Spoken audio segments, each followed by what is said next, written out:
Couple apps to recommend you use. Hey everyone, Avon the Realtor here with another video for you.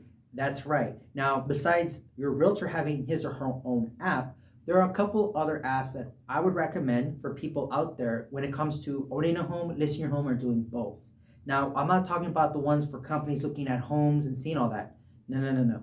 These are more functional apps or ones you're going to use in the transaction for the most part. Every person's different. Doesn't matter what kind of phone you have, whether you're team iPhone or team Android, doesn't matter. Some of these may not be important for some of you. Others, they're very crucial depending on the scenario. However, with that, let's begin because we're going to start with number 3, and that is your banking app. Regardless of which bank you're with, most major brands do have their own app. Whether you're a team Wells Fargo, Bank of America, or Chase, we strongly recommend, not only because we may need statements, but also if there's any kind of unnecessary charges or keeping track of your financial record, this is helpful. Now, again, some people are old school. They want to go to the bank themselves. They like to keep track of it through the mail with their statements as well. This is just a suggestion and idea. In some cases, we may be able to work with it. Other times, you may have to print these things out. That being said, number 2 is some kind of scan app or scanning app. I'm not naming names because every phone and every one is different.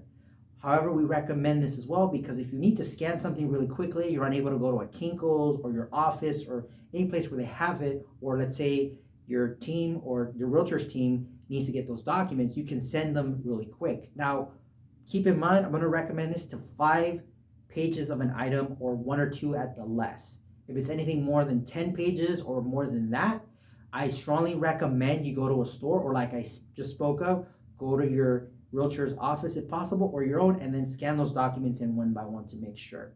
If it's something that can be done really quick, then yes, maybe 5 pages is fine, but just some kind of scan out just to at least make sure there's an effort. If it goes well and done right, great. If not, then you know the number 1 and one of the most important ones, but at the same time not important for this very reason, and that is the Zoom app.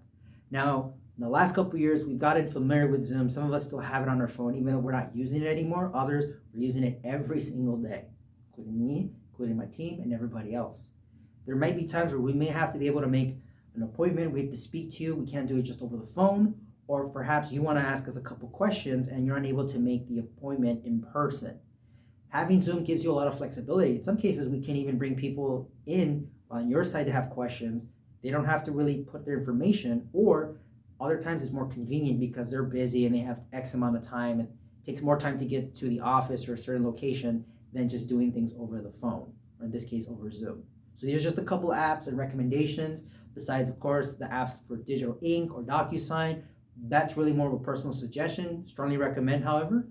And with all that being said, whatever apps you choose, make sure that when it comes to your real estate needs, you pick one of the best.